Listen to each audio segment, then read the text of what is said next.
Hello friends, आज हम अपना कैलेंडर टॉपिक स्टार्ट करने जा रहे हैं। ठीक है, कैलेंडर के बारे में छोटी छोटी बात बताता हूँ। कैलेंडर होते क्या हैं? बेसिकली कैलेंडर दो टाइप के होते हैं। एक कैलेंडर वो होता है जिसमें 365 दिन होते हैं। कितने दिन होते हैं? 365, 365 डेज होते हैं। एक कैलेंडर वो होता है। दूसरा कैलेंडर वो होता है जिसमें 366 दिन होते हैं। 366, 366। इनमें मेजर अंतर ये भी है कि इनको नाम से भी पुकारा जाता है। जैसे 365 दिन वाला जो उनका कैलेंडर होता है, इसको क्या नॉर्मल ईयर, साधारण वर्ष कहते हैं, क्योंकि नॉर्मल ईयर ये आता ही रहता है, नॉर्मल ईयर। दूसरा एक होता है लीप ईयर, इसको कहा जाता है 366 दिन जिसमें होता है उसे कहा जाता है लीप ईयर, लीप वर्ष या अधिवर्ष। पहली बात। अब सवाल ये पैदा होता है, हम कैसे पहचाने कि ये कौन सा वर्ष है? लीप ईयर वाला कैलेंडर कौन सा है और नॉर्मल ईयर वाला कैलेंडर कौन सा है? देखो, अगर मैं बात करूं इन कैलेंडर्स की कि लीप ईयर वाला कैलेंडर कौन सा होगा, नॉर्मल ईयर वाला कैलेंडर कौन सा होगा, तो जो लीप ईयर वाले कैलेंडर होते हैं, लीप ईयर वाले कैलेंडर, जैसे कोई सा भी कैलेंडर ऐसे मान लीजिए सन 2000 का ले लीजिए, सॉरी सन 2000 का नहीं लेते हैं, हम सन 2016 का ले लेते हैं। सन 2016 का कैलेंडर ले लेते हैं। अगर सन 2016 का कैलेंडर पूरी तरीके से 4 से डिवाइड हो जाए, 4 से डिवाइड हो जाए, ठीक, और उसका जो रिमाइंडर यानी शेषफल बचे वो 0 बचे, तो वो क्या कहलाएगा? लीप ईयर कहलाएगा कि ये लीप ईयर का कैलेंडर है। मतलब क्या पता चला आपको? लीप ईयर वाले जो कैलेंडर होते हैं वो डिवाइड हो जाते हैं। डिवाइड किससे करें? 4 से करें। किसी कैलेंडर को अगर हम 4 से डिवाइड करते हैं और उस पे रिमाइंडर यानी शेषफल हमें 0 प्राप्त होता है, तो उसे कह देते हैं क्या? Leap year, leap year calendar. तो क्या आपको इतनी सी बात समझ में है कि लीप ईयर कैलेंडर को कैसे फाइंड आउट किया जाता है कि कौन सा लीप ईयर का कैलेंडर है, कौन सा नहीं? ठीक, तो इस पर मैं छोटे छोटे 1-2 क्वेश्चन आपको देना चाहूंगा। जैसे क्वेश्चन क्या पूछ लिया जाता है, नॉर्मली क्वेश्चन आपसे कुछ इस तरीके से पूछ लिया जाएगा कि आपको बोल दिया जाएगा कि 2012 का क्या, आपसे जैसा क्वेश्चन ये पूछ लिया जाएगा। नॉर्मली देखिए, आपको क्वेश्चन दे दिया जाएगा 2012 और आपसे सवाल पूछ लिया जाएगा क्या कि ये लीप ईयर है, क्या ये लीप ईयर है? तो आप क्या करेंगे? इसको पूरे को डिवाइड करने की जरूरत नहीं है। एक्चुअली में क्या, किससे डिवाइड करना है आपको? 4 से डिवाइड करना है। तो 4 से डिवाइड करना है किसे? इससे। और जब आप इसे 4 से डिवाइड करने लगो तो इसे पूरे को डिवाइड करने मत बैठना, सीधे लास्ट के 2 नंबर को डिविजिबल टेस्ट की हेल्प से आप इसे सॉल्व आउट करोगे। डिविजिबल टेस्ट क्या होता है? जैसे 4 किसका स्क्वायर होता है? 2 का स्क्वायर होता है, 2 का स्क्वायर होता है। तो लास्ट के जो 2 नंबर होंगे उससे आप डिवाइड कीजिएगा डायरेक्ट। और अगर वो डिवाइड हो जा रहा है पूरी तरह, रिमाइंडर आपको 0 मिल रहा है यहां से, तो आप तुरंत बोल देंगे कि हाँ ये लीप ईयर का कैलेंडर है, ये लीप ईयर वाला कैलेंडर है। तो आप देखिए लास्ट के 2 नंबर को देखो, 4 से डिवाइड हो रहा है, 4 × 12, रिमाइंडर क्या बच रहा है? 0 बच रहा है। तो आप इसे क्या बोल देंगे? आप इसे बोल देंगे कि ये लीप ईयर का कैलेंडर है, हाँ ये लीप ईयर है। ठीक है, आगे बात की जाती है और कुछ क्वेश्चन आपको देता हूं मैं। जैसे आपको क्वेश्चन ये भी मिल सकता है कि 1992 क्या लीप ईयर है? तो पीछे के क्या लीप ईयर के जानने के लिए क्या करना होता है? अगर 4 से डिवाइड पूरी तरह हो जाता है तो हम बोल देते हैं हाँ ये लीप ईयर है।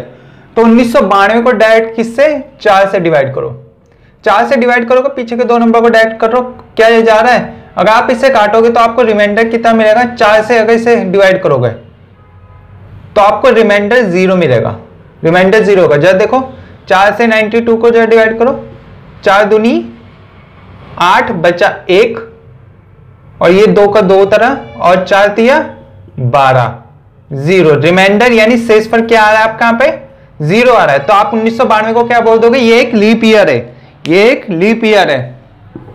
ठीक, चलो और थोड़ा क्वेश्चन और बता देता हूं। ऐसे अगर आपसे बोल दिया 1882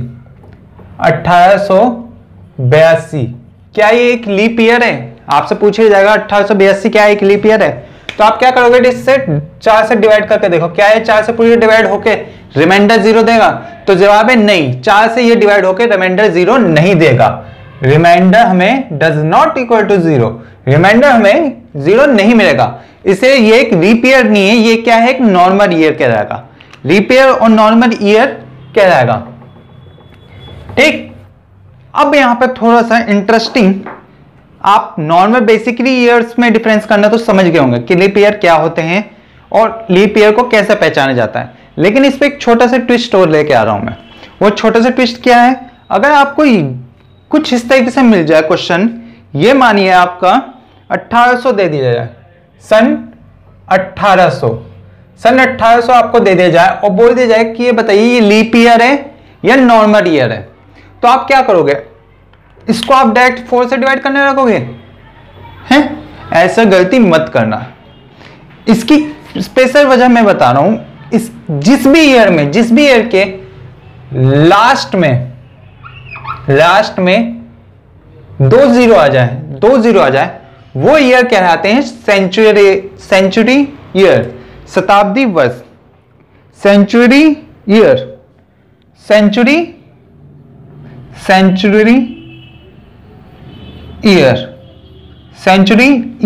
यानी शताब्दी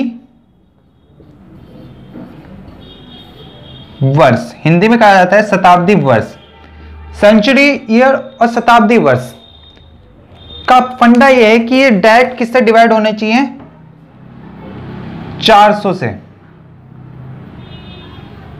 अगर 400 का डिविजिबल है, 400 का डिविजिबल पूरी तरीके से है कि 400 से डिवाइड करेंगे तो रिमाइंडर हमें क्या मिलेगा? 0 मिलेगा। तो हाँ, हम कह देंगे कि हाँ ये होगा एक लीप ईयर। जिस भी ईयर के लास्ट में 20 आपको मिल जाए, 20 मिल जाए, जैसे इस पे मेरा 1800 वाले में, और इससे पूछेगा क्या ये लीप ईयर है, आप उसे डायरेक्ट 400 से डिवाइड करोगे, और अगर 400 से डिवाइड करने पे आपको मिल रहा है रिमाइंडर 0, तो आप उसे क्या बोल दोगे कि हाँ ये एक लीप ईयर है। और अगर आप इसको अब 4 से नहीं करना, किससे करना है आपको इसे डिवाइड? 400 से करना है, 400 से करना है। और 400 का मतलब 2 जीरो से ये गए, और 4 से पूरी तरह इसको जब डिवाइड करोगे, 4 से 18 को डिवाइड करोगे तो आपको रिमाइंडर 0 नहीं मिलेगा। 4 चौको कितने होते हैं? 16 होते हैं, 4 4 से 16 होते हैं, रिमाइंडर कितना बचेगा? 2 बचेगा। तो ये 2 जब रिमाइंडर बच गया तो आप कैसे बोल दोगे ये लीप ईयर? ये लीप ईयर नहीं कहलाएगा। सन 1800 क्या है? एक ये है नॉर्मल ईयर, ना कि लीप ईयर। ठीक है, तो ये भी बात समझ में आई। तो अगर मैं कुछ क्वेश्चन बोलूं आपसे कि ये बताओ 1900, सन 1900 क्या है? लीप ईयर है या नॉर्मल ईयर? डायरेक्ट क्या करोगे? आपने देखा लास्ट में 20 मिल रहे हैं, 20 मिले तो इसे किससे डिवाइड करोगे? डायरेक्ट 400 से करोगे। और 400 से जैसे ही आप इसे डिवाइड करोगे तो आप समझ जाओगे कि हमें रिमाइंडर 0 नहीं मिलेगा, कुछ ना कुछ रिमाइंडर में जरूर बचेगा।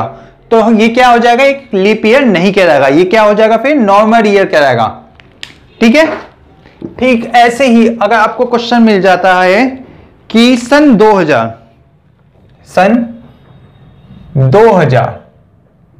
क्या ये एक लीप ईयर है या नॉर्मल ईयर? तो आप क्या करोगे? इसे 400 से डिवाइड करोगे, 400 से 2 जीरो गए, 4 से 20 जाएगा, रिमाइंडर कितना बचेगा? लास्ट में आपका 0 बचेगा। तो आप क्या कह दोगे? हाँ ये अब लीप ईयर है, ये लीप ईयर है क्योंकि ये 400 से पूरी तरह डिवाइड हो गया। ठीक है, चलिए अब मैं इसमें थोड़े से नेक्स्ट लेवल के कॉन्सेप्ट सिखाता हूं। अच्छा, एक और बात, वो बात ये है कि जो नॉर्मल ईयर और लीप ईयर में मेजर डिफरेंस होता है वो ये होता है कि जो लीप ईयर होते हैं वो उनमें क्या फरवरी जो होती है, फरवरी उस पर 29 डेज की होती है। कितने डेज की होती है? 29 डेज की फरवरी। और जबकि नॉर्मल ईयर जो होते हैं उसमें फरवरी 28 डेज की होती है। ठीक, और मैंने अभी आपको एक बात जैसे बताई थी कि हर जो ईयर 400 से डिवाइड हो जाते हैं, जोन से कभी कैलेंडर 400 से डिवाइड हो जाता है अगर वो सेंचुरी ईयर हो। तो आपको एक बात समझ आएगा कि भैया इस हिसाब से 400 के अंतर पे सभी के सभी जो कैलेंडर होते हैं वो लीप ईयर के कैलेंडर होते हैं। आपके माइंड में ऐसा आ सकता है, मैं मानता हूं। तो मैं आपको एक एग्जांपल देना चाहूंगा, जैसे एग्जांपल के तौर पे मैं ये बोल दूं, अच्छे से समझना कॉन्सेप्ट से। आपको 1896 दे दिया जाए, ठीक, और आपको दे दी जाए 1900 सन 1900 और दे दी जाए 1904।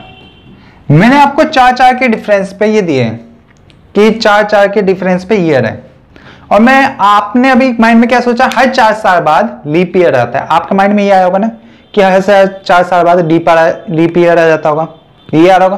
तो देखो 4 साल बाद लीप ईयर नहीं आता, ये सब जरूरी नहीं है कि हर 4 साल बाद लीप ईयर आएगा ही। गौर से देखो जरा, ये पूरी तरह किससे डिवाइड हो जाएगा, 4 से डिवाइड हो जाएगा, 96 4 से पूरी तरह डिवाइड हो जाएगा। तो इसे आप क्या कह दोगे, ये एक लीप ईयर है, तुरंत बोल दोगे। क्या 1900 पूरी तरह है लीप ईयर कहलाएगा? 1900 क्या लीप ईयर कहलाएगा? नहीं, क्योंकि एक सेंचुरी ईयर है, और सेंचुरी ईयर को आप किससे डिवाइड करोगे, 400 से डिवाइड करोगे आप। और जैसे इसे डिवाइड करोगे रिमाइंडर क्या बचेगा, रिमाइंडर आपका यहां पे 3 बच जाएगा, जो 0 के इक्वल है नहीं।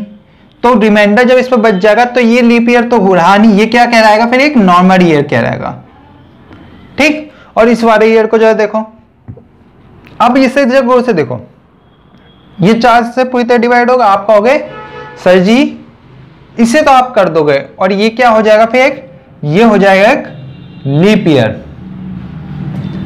तो जैसे देखो ईयर वाइज इन दोनों के बीच में कितने का डिफरेंस है, 4 ईयर का। इन दोनों के बीच में कितने का डिफरेंस है, 4 ईयर का। टोटल डिफरेंस 8 ईयर का भी हो सकता है। ऐसा जरूरी नहीं है हर 4 साल बाद ही आपका लीप ईयर ही आता है, हर 4 साल बाद लीप ईयर आएगा, ऐसा जरूरी नहीं है। अगर लीप ईयर्स के बीच में सेंचुरी ईयर भी आ जाए और वो लीप ईयर ना हो तब तो फंस जाओगे ना भैया, समझे। तो ये दोनों कॉन्सेप्ट बता दिया। अब क्वेश्चन किस टाइप के आपसे आ सकते हैं, किस हिसाब के, बेसिकली आप स्टार्ट कर देते हैं क्वेश्चन बेस पे अपना, ठीक है। चलिए क्वेश्चन लगाता हूं मैं। अब आपके सामने एक क्वेश्चन लिखा हुआ है, इसी टाइप के क्वेश्चन कई बार मिल जाते हैं। अब जैसे आपसे पूछ लिया जाए कि ये क्वेश्चन दे दिया आपसे, फाइंड ओड वन आउट, विषम छाटिए, इनमें कौन सा सबसे अलग आपको लग रहा है, ऐसा आपको छाटना है मतलब। तो देखिए सन 1900 दे दिया, 1992 दे दिया, 1800 दे दिया और 1882 दे दिया। अब अगर आपको कैलेंडर की नॉलेज नहीं है, लीप ईयर्स कैसे फाइंड किया जाता है इसकी नॉलेज नहीं है, तो आप यहां फंस जाओगे। देखो भैया सबसे पहले ये देखोगे आप कि ये लीप ईयर ही नहीं है, मतलब यहाँ पे फरवरी कितने दिन की हो सकती है, आप तुरंत देखते साथ समझ जाओगे कि इस पे रिमाइंडर ये पूरी तरह, क्योंकि एक सेंचुरी ईयर है, ये 400 से डिवाइड करोगे तो रिमाइंडर आपका क्या बचेगा, कुछ ना कुछ तो रिमाइंडर बचेगा, 0 नहीं बचेगा। तो यहाँ पे फरवरी भी जो होगी, फरवरी कितने दिन की हो जाएगी, आप कहोगे यहाँ पे फरवरी 28 डेज की होगी, क्योंकि ये नॉर्मल ईयर कहलाएगा। फिर क्या ये पूरी तरह 4 से डिवाइड होगा, आप कहोगे हाँ 4 से पूरी तरह डिवाइड हो जाएगा, तो फिर ये क्या कहलाएगा, एक लीप ईयर। यहाँ पे फरवरी कितनी डेज की होगी, यहाँ पे फरवरी हो जाएगी 29 डेज की। क्या ये एक सेंचुरी ईयर है, क्या एक सेंचुरी ईयर से 400 से मतलब पूरी तरह डिवाइड होगा, 400 से जैसे डिवाइड करोगे आपका रिमाइंडर कुछ ना कुछ बचेगा, और फिर जब रिमाइंडर कुछ बच जाएगा तो आपका यहाँ पे फरवरी नॉर्मल ईयर वाला होगा, यानी 28 वाला। और इसे देखो जरा, इसे जब आप, क्योंकि ये सेंचुरी ईयर नहीं है, आप इसे 4 से आराम से डिवाइड कर सकते हो। जब इसे 4 से आप डिवाइड करोगे पूरी तरह ये नहीं जाएगा, रिमाइंडर आपके पास कुछ ना कुछ बचेगा, तो यहाँ ये भी नॉर्मल ईयर हो गया। तो यहाँ फरवरी कितने दिन की होगी, 28 डेज की होगी। इस पे भी फरवरी 28 डेज की, इस पे फरवरी 28 डेज की, इस पे फरवरी 28 डेज की। सिर्फ एक ही ऑप्शन ऐसा है जिसपे फरवरी 29 डेज की है, यही सबसे अलग है, और हमें इसे क्या कहते हैं, यही हमारा आंसर होगा, ठीक है। तो चलिए आगे कॉन्सेप्ट समझाता हूं, अगर ये क्वेश्चन समझ में आया तो।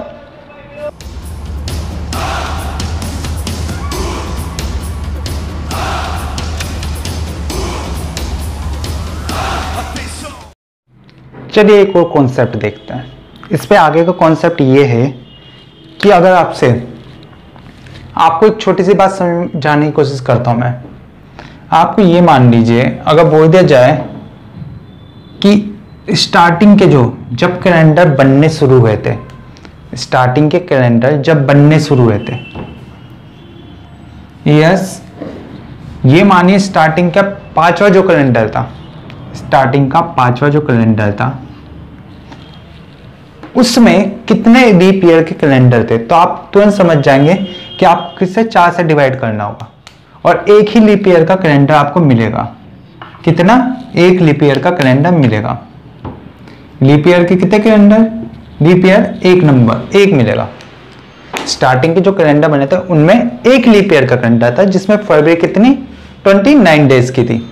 इसी तरह अगर आपसे बोल दिया जाए कि स्टार्टिंग के 10 कैलेंडर जो थे, स्टार्टिंग के जो 10वें कैलेंडर था उस तक कितने लीप ईयर बन गए थे, तो आप क्या करोगे? 4 से डिवाइड करना शुरू कर दोगे और आप समझ जाओगे इस पे 2 लीप ईयर कैलेंडर में थे, जिसमें 2 फरवरी आई थी, 2 लीप ईयर के कैलेंडर मिले थे। इसी तरह अगर मैं आपसे आगे भी बोलता चलूं, ये मान लो 15, 25 बोलता चलूं कि भैया 15 स्टार्टिंग के 15 कैलेंडर, तो आप तुरंत क्या कर दोगे? 4 से डिवाइड करोगे। 3 लीप ईयर के कैलेंडर आप बोले, 3 लीप ईयर के कैलेंडर मिले थे। ठीक, ऐसे ही अगर 25 बोल देता कि भैया 25वां जो कैलेंडर था स्टार्टिंग का, उसमें कितने लीप ईयर के कैलेंडर थे, आप क्या करते? सीधा 4 6 24, 6 लीप ईयर के कैलेंडर हमने उस पर बनाया था। मतलब 6 फरवरियां उन कैलेंडर, मतलब 6 ऐसी फरवरी थी जिनमें 29 फरवरी थी, ऐसे महीने थे फरवरी के जिनमें 29 दिन थे। वो हो गया, ठीक है। मगर मैंने जो ये बात बताई आपको, ये स्टार्टिंग वाले के लिए बताई, स्टार्टिंग वाले के लिए। अगर आपको ऐसे बोल दिया जाता है, ये मानिए सन 2013, सन 2013 और सन 2003 के बीच में कितने लीप ईयर के कैलेंडर होंगे, तो आप क्या करेंगे मालूम है? आप सबसे पहले आपके माइंड में क्या आएगा कि हम इनके बीच का डिफरेंस निकाल रहे थे, ये डिफरेंस निकाला हमने, ठीक है। और इसको आप कर दोगे सीधा किससे? भैया ये डिफरेंस आ गया है ना, इसे 4 से डिवाइड कर देते हैं। किससे? 4 से डिवाइड कर देते हैं और 4 दूनी 8 आ जाएगा। मतलब कितना? 2 लीप ईयर के कैलेंडर आएंगे। आप इतने समझ में आओगे, आपके माइंड में ये आएगा तुरंत। मगर ये पूरी तरह गलत है आपकी बात। एक्चुअली में आप गौर से देखोगे, सन 2003 के बाद कौन सा ईयर आएगा? सन 2004 आएगा। उसके बाद कौन सा लीप ईयर होगा? सन 2008 वाला लीप ईयर होगा। उसके बाद कौन सा लीप ईयर होगा? सन 2012 वाला। समझ में आए? कितने लीप ईयर वाले कैलेंडर होंगे? 1 2 3। इन दोनों के बीच के अगर लीप ईयर के कैलेंडर पूछे जाएंगे तो 2 आंसर नहीं होगा कि 2 लीप ईयर के कैलेंडर होंगे, नहीं, इनके सीरीज से चलना होगा। सन 2004 आता है लीप ईयर, फिर 8 आता है और फिर 12 आता है। बात समझ में आई? ठीक है। अब जैसे मैं कुछ क्वेश्चन करवाता हूं, उसके बेस पे समझने की कोशिश करना।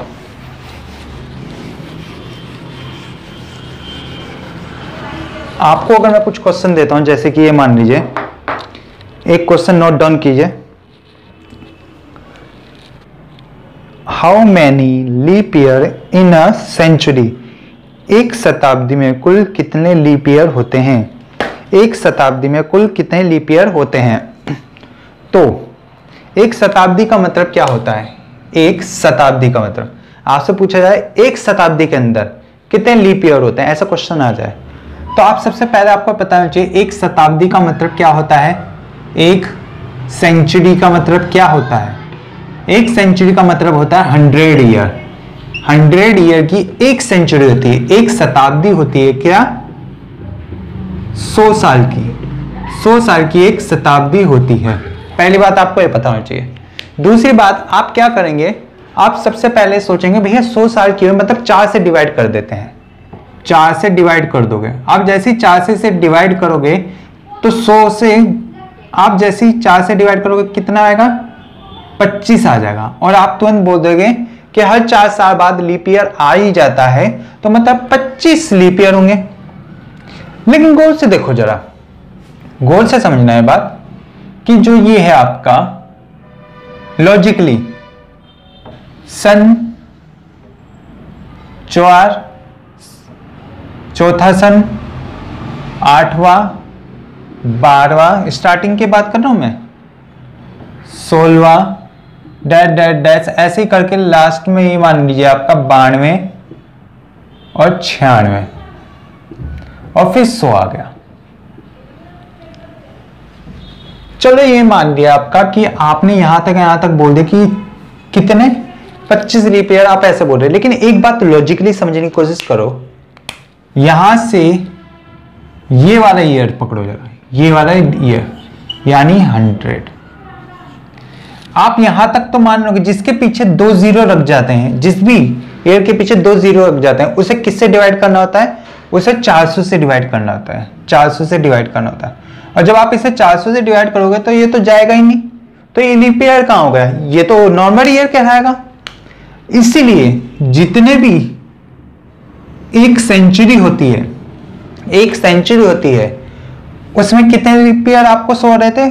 25, मगर 25 नहीं है, उसमें से आपको एक माइनस करना पड़ेगा, क्योंकि उनमें से एक सेंचुरी ऐसा ईयर भी जिसके लास्ट में क्या 2 जीरो थे, इसलिए यहां पे आपका आंसर होगा 24 होगा। क्यों? लॉजिक समझ में आया? ठीक है। ऐसे ही अगर आपसे बोल दिया जाए कि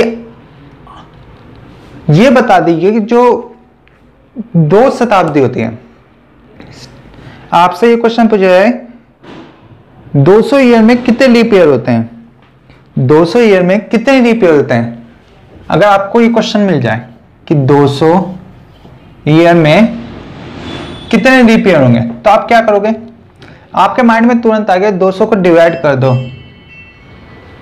200 को किससे डिवाइड करना है आपको 200 को आप डिवाइड कर दो 4 से। 4 से डिवाइड जैसे आप करोगे तो आपको कितने लीप ईयर मिल जाएंगे? आपको लीप ईयर मिल जाएंगे यहां पे मानिए 50 मिलेंगे।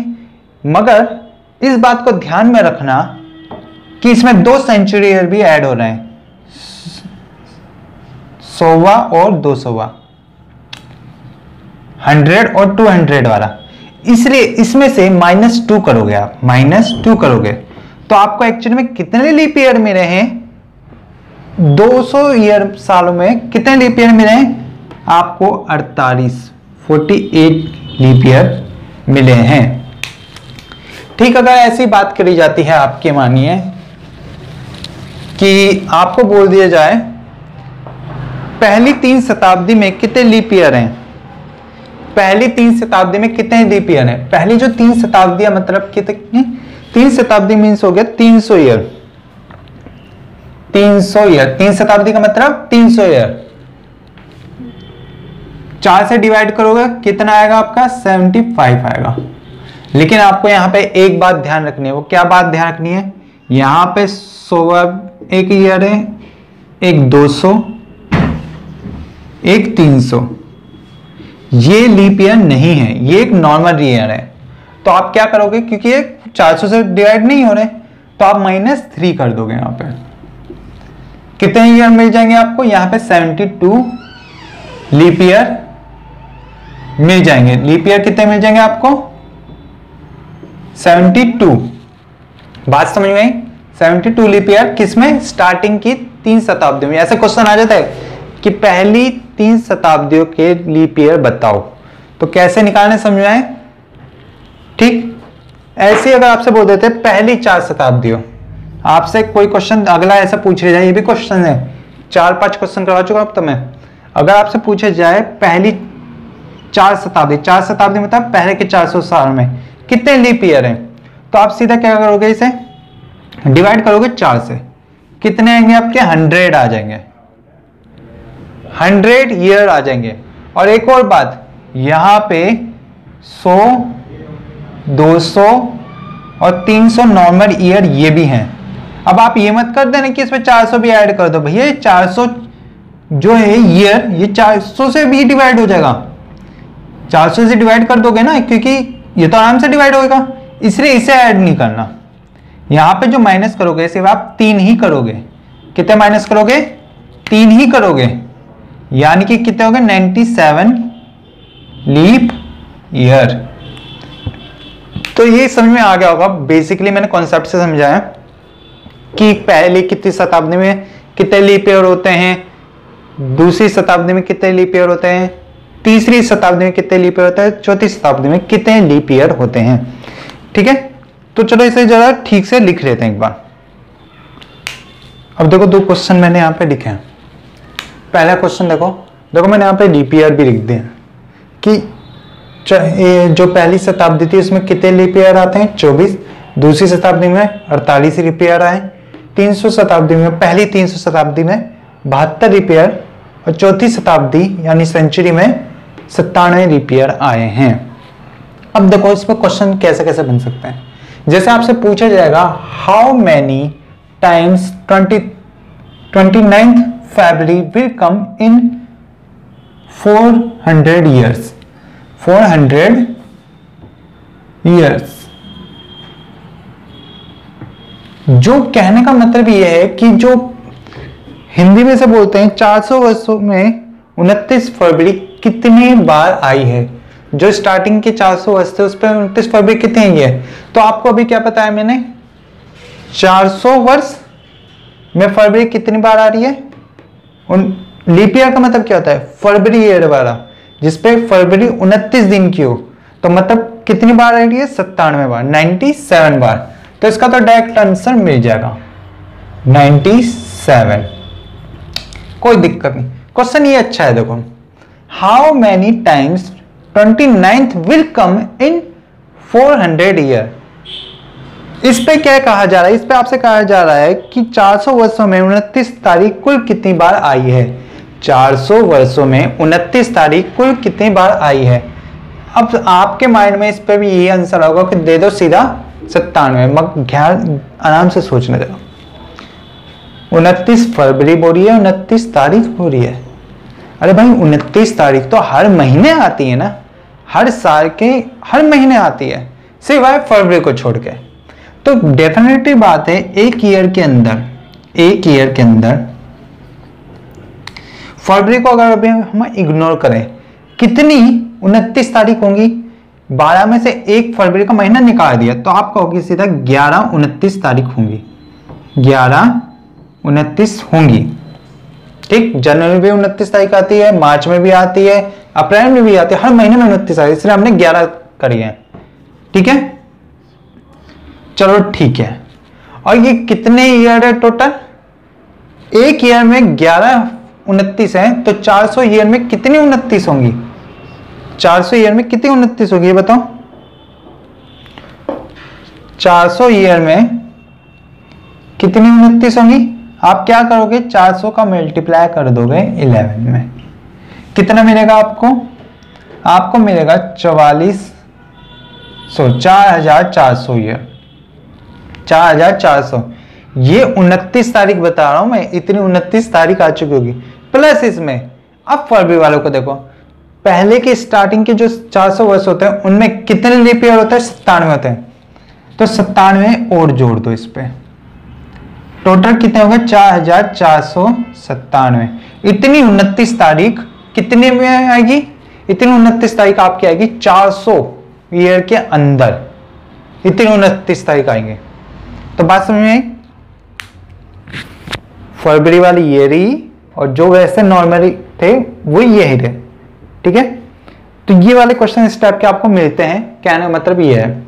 चलिए देखते हो क्या क्या है इसमें। अब हम कैलेंडर का मेन इंपॉर्टेंट पॉइंट शुरू करने वाले हैं, जिससे हम पूरे कैलेंडर को अच्छी तरह सॉल्व कर देंगे बिना और कुछ सीखे।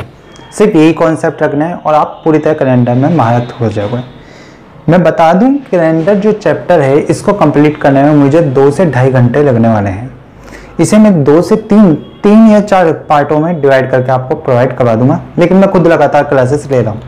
ठीक है, तो अब मैं आपको इस पे मैंने यहाँ पे टॉपिक लिखा है ओड डेज, विषम दिन। ओड डेज क्या होता है, विषम दिन क्या होते हैं, इसकी एक छोटी सी डेफिनेशन लिख लीजिए, फिर मैं उसे समझाऊंगा।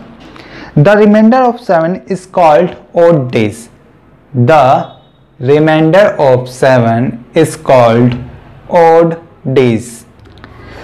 7 के शेषफल को विषम दिन कहा जाता है। 7 के शेषफल को विषम दिन कहा जाता है। 7 का शेषफल से कहने का मतलब ये है, आपको अभी समझाता हूं और डेज क्या होते हैं, 7 का शेषफल से कैसे कहना चाह रहा हूं मैं। वो सभी दिन जो 7 से डिवाइड होने पर 7 को छोड़कर, जैसे आपका 1 2 3 4 जीरो भी काउंट होगा, 1 2 0 1 2 3 4 5 6, ये सभी के सभी क्या होते हैं,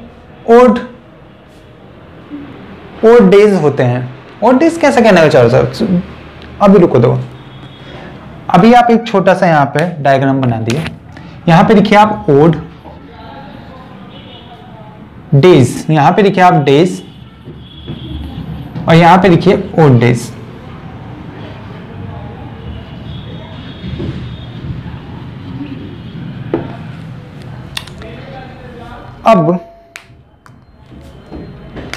अब जैसे कि अगर बात करी जाती है आपसे कि स्टार्टिंग के जो 10 दिन होते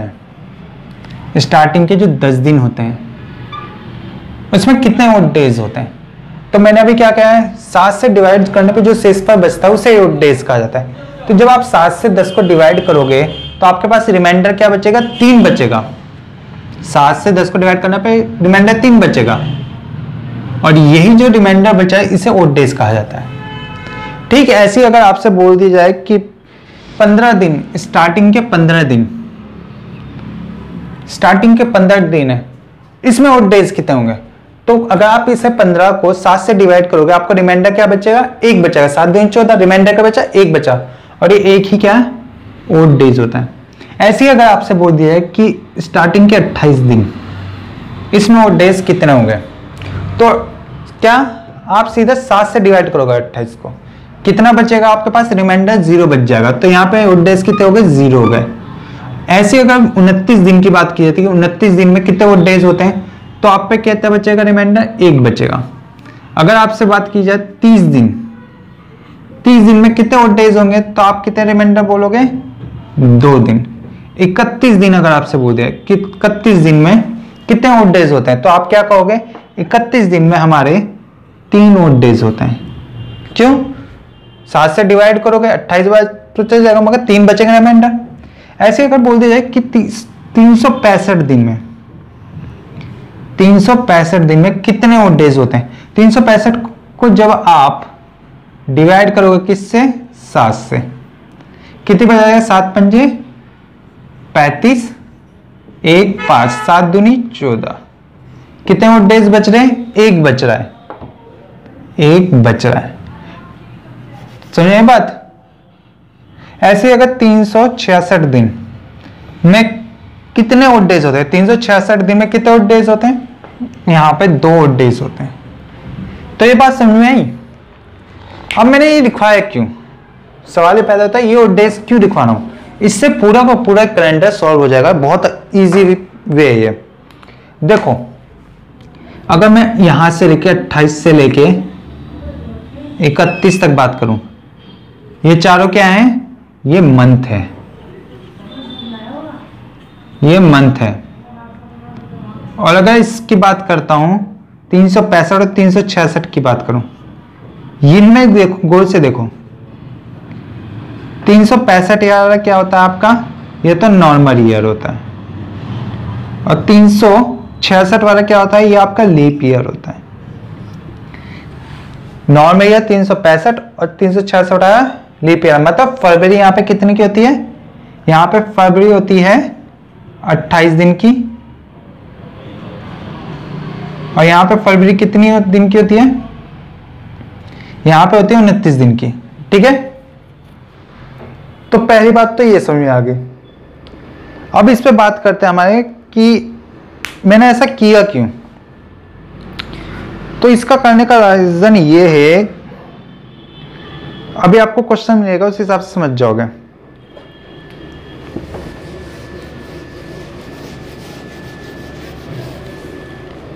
अगर आपसे बोल दिया जाए, क्वेश्चन में ये पूछा जाए ऑड डेज मीन्स क्या होता है, विषम दिन होता है। क्वेश्चन आपसे पूछा जाए कि ये बता दो 50 वीक्स, 50 वीक जो होता है आपके, इसमें कितने ऑड डेज होते हैं। तो पहली बात आपको ये पता होना चाहिए, जो वीक्स होते हैं आपके, वीक्स का मतलब क्या होता है 7 डे, और 50 से क्या हो रही है इसकी इंटू हो रही है। जो वीक्स होते हैं वो क्या होते हैं 50 से इंटू होते हैं। ऑड डेज कैसे निकाला जाता है, ऑड डेज तब निकाला जाता है जब ये पूरी तरह 7 से डिवाइड हो जाए और रिमाइंडर क्या कुछ बचे। तो अगर आप इसे देखोगे 7 पंजे 35 हो गया, मतलब 0। और अगर इसे 7 से मैं डिवाइड करूंगा तो आपका रिमाइंडर कुछ बचेगा, आप कहोगे तो पूरी तरह कट जाएगा सर, इसे ऐसे आप पूरी तरह काट दोगे, रिमाइंडर आपका 0 बच जाएगा, यहाँ पे रिमाइंडर 0 बच जाएगा।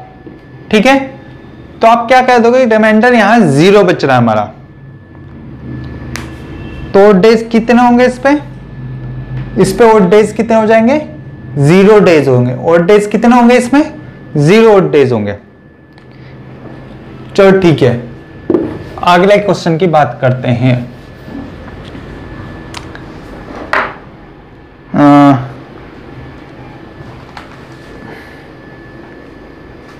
अब देखो क्वेश्चन क्या होता है, जैसे ये क्वेश्चन आपको मिल जाए,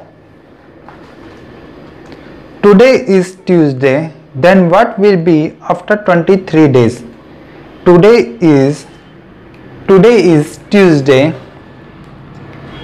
is Tuesday then what will be after 23 days. अगर आज, यदि आज मंगलवार है तो आज से 23 दिन बाद कौन सा दिन होगा। यदि आज मंगलवार है तो आज से 23 दिन बाद कौन सा दिन होगा। आज से 23 दिन बाद कौन सा दिन हो, तो जैसे देखो 23 दिन, जो 23 दिन आपको दिए है ना, इसमें सीधा निकालो ऑड डेज कितने होंगे। 7 से डिवाइड करोगे कितनी बार जाएगा, आप जैसे 7 से डिवाइड करोगे रिमाइंडर आपका कितने बचेगा, यहाँ पे रिमाइंडर यहाँ पे आपका बच जाएगा 2। और आज क्या है, आज है मंगलवार,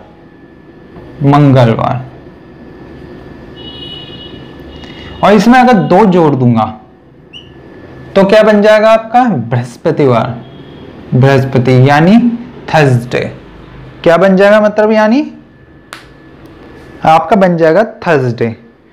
तो इस टाइप से आप इसका ऑड वालों का यूज कर सकते हो। ठीक है, और इस पर 2 बातें और जोड़ना चाहूंगा। आज से बोला गया, मतलब आज से आगे प्लस की तरफ जा रहे हैं। अगर आज से पहले की बात करी जाती है तो फिर क्या मतलब, पहले की बात करी जाती है तो माइनस करते हैं इन 2 को। ठीक है, चलिए और क्वेश्चन जरा देख लेते हैं। अगर आपसे अगला क्वेश्चन बोला जाए, today is Tuesday before 36 days. अगर यदि आज मंगलवार है तो आज से 36 दिन पहले कौन सा दिन था।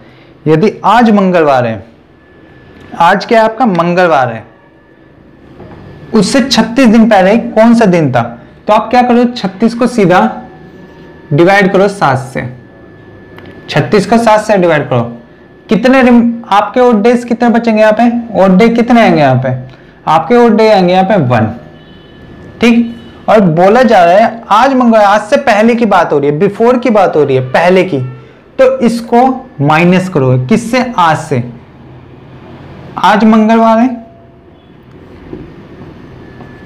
ट्यूसडे आज, इसमें क्या माइनस करूंगा 1 करूंगा, और जैसे माइनस करूंगा क्या मिलेगा, मंडे मिलेगा। मंडे मतलब सोमवार। बात समझिए कैसे करना है इसका यूज। चलो ऐसे ही और क्वेश्चन देख लेते हैं अब जल्दी से। देखो मैंने 2 क्वेश्चन यहाँ पे लिखे हैं, दोनों ही बहुत इंपॉर्टेंट क्वेश्चन है, इंपॉर्टेंट क्वेश्चन है। कुछ नहीं, बस लैंग्वेज का खेल है, और लैंग्वेज के खेल की वजह से दोनों की कंडीशन अलग अलग हो जाती है। देखो जैसे इस पे आपको क्वेश्चन क्या लिखा है, today is Tuesday then what will be after 15 days. Today is Tuesday then what will be after 15 days. इस पे क्या लिखा है, today is Tuesday, then what will be 15th day, then what will be 15th day. Hindi में पढ़ देता हूं इसे, हिंदी में नोट डाउन कीजिए आप। यदि आज मंगलवार है, यदि आज मंगलवार है तो आज से या के, आज से लगा दो या के लगा दो, 15 दिन बाद कौन सा दिन होगा। यदि आज मंगलवार है तो आज से 15 दिन बाद कौन सा दिन होगा। आज से 15 दिन बाद। और इस पे क्या कहा जा रहा है, इस पे कहा जा रहा है,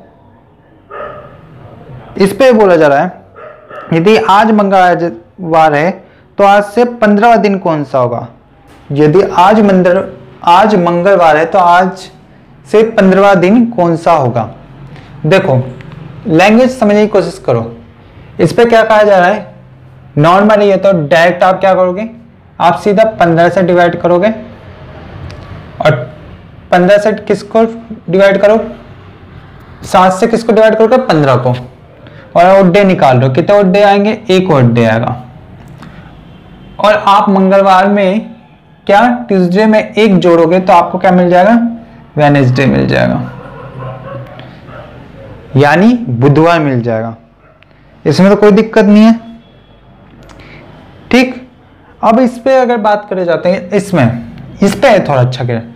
देखो इस पे सिंपल से बात करिए, आज से 15वां दिन, आज से 15वां दिन, मतलब जो आपका 15 होगा ना, से क्योंकि बोला आज को भी इंक्लूड किया जा रहा है, ठीक है, आज वाला भी दिन इंक्लूड किया जा रहा है, इसलिए आज का माइनस कर दोगे, कितने 14 आएंगे।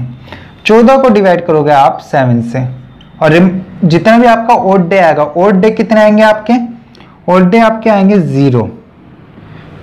इसको जोड़ोगे किस पे, मंगलवार पे। मंगलवार पे जैसे जोड़ोगे क्या मिल जाएगा, मंगलवार प्लस 0 यानी मंगलवार ही मिल जाएगा। ये था इन पे शब्दों का खेल, ठीक है। एक में आज से 15वां दिन बोला जा रहा है और इसमें एक में बोला आज से 15 दिन के बाद। बात सुनिए, एक में क्या बात करी गई थी आपसे, आज से 14 दिन बाद होना चाहिए, एक में होना चाहिए नॉर्मली 15 दिन बाद। बस ये 2 मेन क्वेश्चन है जो मुझे इस पे लैंग्वेज के खेल के हिसाब से समझाना था। इसी कॉन्सेप्ट पे थोड़ा सा 2 क्वेश्चन और कर देता हूँ, फिर मैं नया कॉन्सेप्ट स्टार्ट करूंगा। अगर आपको क्वेश्चन दे दिया जाए, यदि आज रविवार है, आज क्या है, संडे है, यदि आज है आपका संडे, ठीक, आज रविवार है, तब आज से 23 दिन बाद कौन सा दिन होगा। तब आज से 23 दिन बाद, 23 को क्या करोगे आप, सीधा डिवाइड करोगे 7 से, ओड डे निकालोगे, ओड डे कितना आएगा आपका, 2 आएगा। संडे में 2 जोड़ोगे तो सीधा क्या आएगा, संडे मंडे ट्यूसडे, ट्यूसडे आ जाएगा यानी मंगलवार। इसी पे अगर आपसे बोल दिया जाता है यदि आज रविवार है, यदि आज रविवार है तो आज से 23वां दिन, आज से 23वां दिन, आज से 23वां दिन कौन सा, 23वां जैसे ही वर्ड आ रहा है ना, वाह, मतलब क्या समझोगे, 23 में जो आपका 23 है इसमें -1 सबसे पहले करोगे, कितना आएगा, 22 आएगा। इसको ओड डे निकालोगे, 7 से जब इसे आप डिवाइड करोगे तो आपका कितना आ जाएगा, तब आपको मिलेगा ओड डे आपका 1। और ये जो 1 है आपका, इसको किस में जोड़ोगे आप, संडे में जोड़ोगे। संडे में 1 जोड़ते ही साथ आपका क्या आ जाएगा, मंडे आ जाएगा, ठीक है। देखो कैलेंडर का, हमारा जो कैलेंडर चैप्टर उस पर ये एक मोस्ट फेमस क्वेश्चन में से एक है।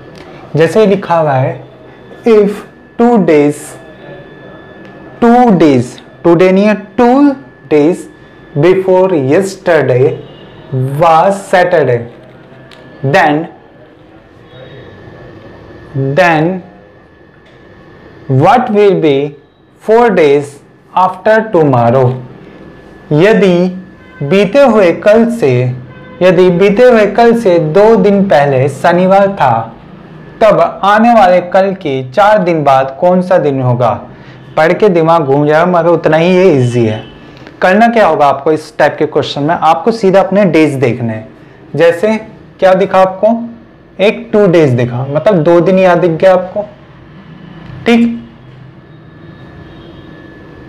यस्टरडे, यस्टरडे और टुमारो के लिए आप +1 कंसिडर करें। क्या कंसिडर करेंगे, 1।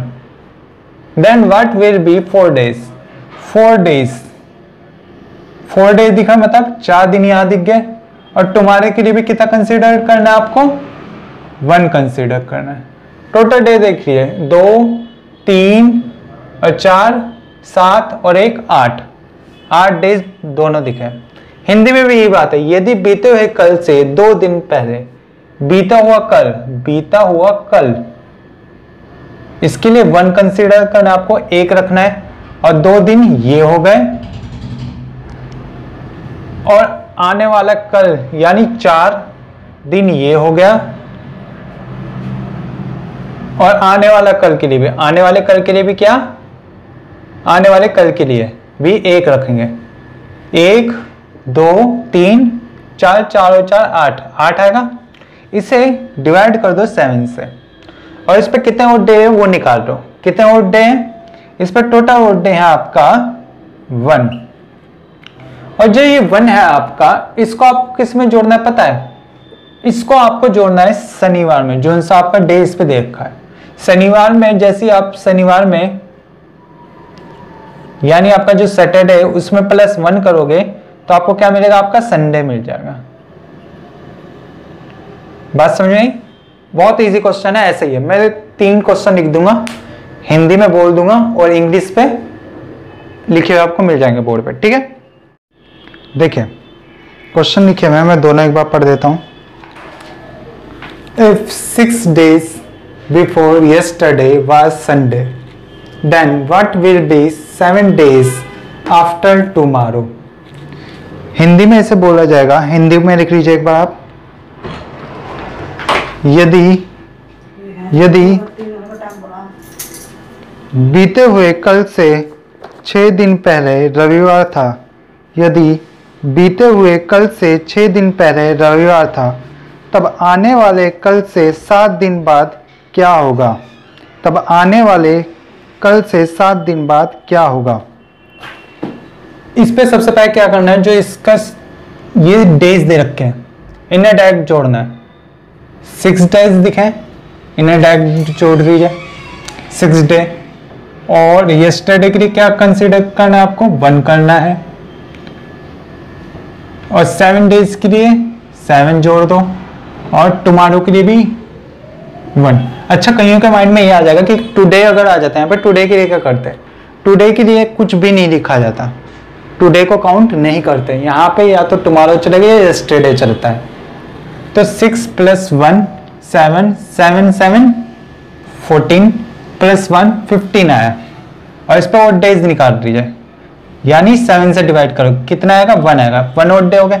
इस 1 और डे को किस में जोड़ना है आपको, संडे में जोड़ना है, रविवार में जोड़ देना। और संडे में जैसे ही +1 करोगे क्या हो जाएगा, मंडे आपका आंसर निकल जाएगा। ठीक, इस पे भी है, इसको भी देखिए। If 3 days after tomorrow is Sunday, then what was 4 days before yesterday. Hindi में ऐसे बोला जाएगा, यदि आने वाले कल के 3 दिन बाद रविवार है, यदि आने वाले कल के 3 दिन बाद रविवार है, तब बीते हुए कल से 4 दिन पहले क्या था? तब बीते हुए कल से 4 दिन पहले क्या था? 3 डे ये दिखे, और एक टुमारो के लिए यहाँ पे 3। 4 days ये दिखे, और यस्टरडे के लिए 1। सबको जोड़ दो, 3 + 1 4, 4 दूनी 8 और 1 9। 9 में को 7 से डिवाइड करके हम ऑड डे फाइंड करेंगे। 7 से इसे कितनी बार डिवाइड करने पे ऑड डे कितना बचेगा, 2 बचेगा आपका। और ये 2 किस में जोड़ना है आपको, संडे में जोड़ना है। संडे में जैसे ये 2 आप जोड़ेंगे क्या मिलेगा आपको, संडे मंडे ट्यूसडे। आपका आंसर क्या आ जाएगा, ट्यूसडे। अब अगर इन ऑड डे का बेनिफिट देखा जाए तो ये देखिए, सिंपल सा नॉर्मल लाइफ पे कुछ क्वेश्चन पूछे जाते हैं। जैसे कैसे पूछे जाते हैं, आप ऐसे मान सकते हैं इफ यदि 2 तारीख को संडे है, 2 तारीख को क्या है, संडे है, तो 31 तारीख को कौन सा दिन होगा? तो 31 तारीख को कौन सा दिन होगा? तो देखो डेज पता फाइंड करने से क्या बेनिफिट है? सबसे बड़ा आप क्या करोगे, डायरेक्ट इन दोनों के बीच का डिफरेंस निकालोगे। 31 और 2 के बीच का डिफरेंस कितना आएगा? 29 आएगा, ठीक। और जो आपके 29 आया है इसको 7 से डिवाइड कर दोगे। 7 से जैसे आप इसको डिवाइड करोगे आपका ओड डे कितना बचेगा? 1 बचेगा। और जो ये 1 है इसे ही संडे में जोड़ दीजिए, 1 प्लस संडे क्या मिलेगा? मंडे। और यही क्या होगा? आपका आंसर होगा। ऐसे अगर इस पे दूसरा एक और क्वेश्चन मान लेते हैं, अगर बोल दिया जाए इफ यदि आपका 21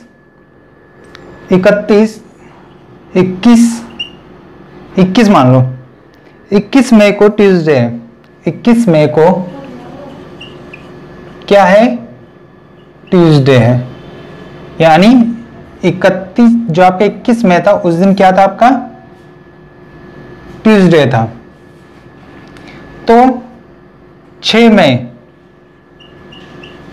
मई को क्या होगा? 6 मई को क्या होगा?